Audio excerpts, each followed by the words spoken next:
यात्रीगण कृपया ध्यान दें, आपकी ट्रेन 3 साल 8 महीने और 7 दिन देरी से चल रही है। હવે તમે પણ કોઈ સ્ટેશન પર ઊભા હોવ ને આવી અનાઉન્સમેન્ટ થાય તો શું વિચાર આવે પહેલો મગજમાં? તમે વિચારતા હશો કે આવું તો પોસિબલ જ નથી.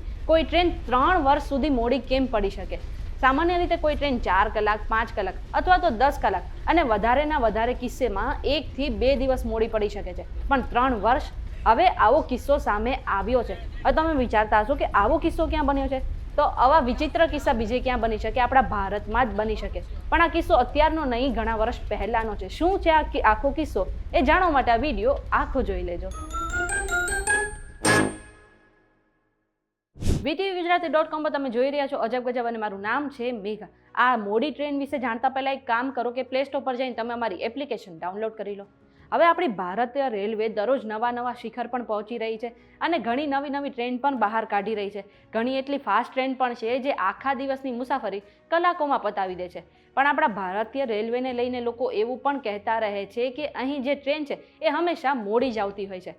પહેલાં તો પરિસ્થિતિ એવી હતી કે ટ્રેન 2 કે 3 દિવસ સુધી મોડી પડતી, પણ અત્યારે હવે ધીરે ધીરે સ્થિતિ સુધરી રહી છે. પણ શું તમે ક્યારેય એવી ટ્રેન વિશે સાંભળ્યું છે જે 3 વર્ષ મોડી પડી હોય? નહીં સાંભળ્યું હોય ને? આ ટ્રેન આપણા જ ભારતમાં છે અને આ જે કોઈ ટ્રેન છે એ કોઈ પેસેન્જર ટ્રેન નથી, પરંતુ એક માલગાડી હતી અને આ કિસ્સો આંધ્રપ્રદેશમાં બન્યો હતો. આ જે ટ્રેન છે એ વર્ષ 2014માં આંધ્રપ્રદેશના વિશાખાપટ્ટનમથી નીકળી અને તેને 42 કલાક બાદ ઉત્તર પ્રદેશના બસ્તીમાં પહોંચવાનું હતું. પણ આ ટ્રેન ત્યાં 2018માં પહોંચી હતી. એટલે કે આ ટ્રેનને પહોંચતા 3 વર્ષ 8 મહિના અને 7 દિવસનો સમય લાગી ગયો હતો. આ પ્રશ્ન એમ થાય કે આ ટ્રેન આટલી બધી મોડી કેમ પડી અને આ કિસ્સો કેવી રીતે પ્રકાશમાં આવ્યો? તો આ જે માલગાડી હતી તેમાં એક બિઝનેસમેને પોતાનો 14 લાખનો માલ જે છે એ મંગાવ્યો હતો, પણ તેને જે આ માલ છે એ વર્ષ 2018માં મળ્યો હતો.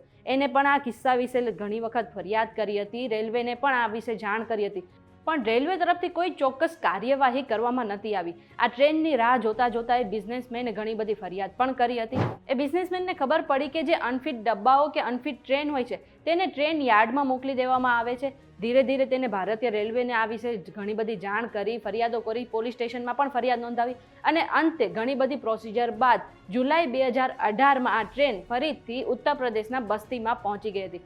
જો કે બિઝનેસમેનનો માલ પણ માલગાડીમાં સહી સલામત હતો, પણ આટલા વર્ષ બાદ એ માલ બગડી ગયો હતો, એટલે એ બિઝનેસમેનને 14 લાખ રૂપિયાનું નુકસાન પણ થયું હતું. આ રીતે આ જે માલગાડી છે ભારતની સૌથી મોડી ટ્રેન એટલે કે ડિલે ટ્રેન બની ગઈ હતી, જે પોતાના સ્થાન પર 3 વર્ષ 8 મહિના અને 7 દિવસ બાદ પહોંચી હતી. આ ઇન્ફોર્મેશન તમને કેવી લાગી અમને કમેન્ટ કરીને જરૂરથી જણાવજો. જો આજનો વિડીયો તમને પસંદ આવ્યો હોય તો વિડીયોને લાઇક અને શેર કરી દો. સાથે જ અમારી ચેનલ VTVgujarati.com ને સબસ્ક્રાઇબ કરી લો અને દેશ દુનિયાના સમાચાર મેળવવા માટે તમે અમારી વોટ્સએપ ચેનલ સાથે જોડાઈ શકો છો.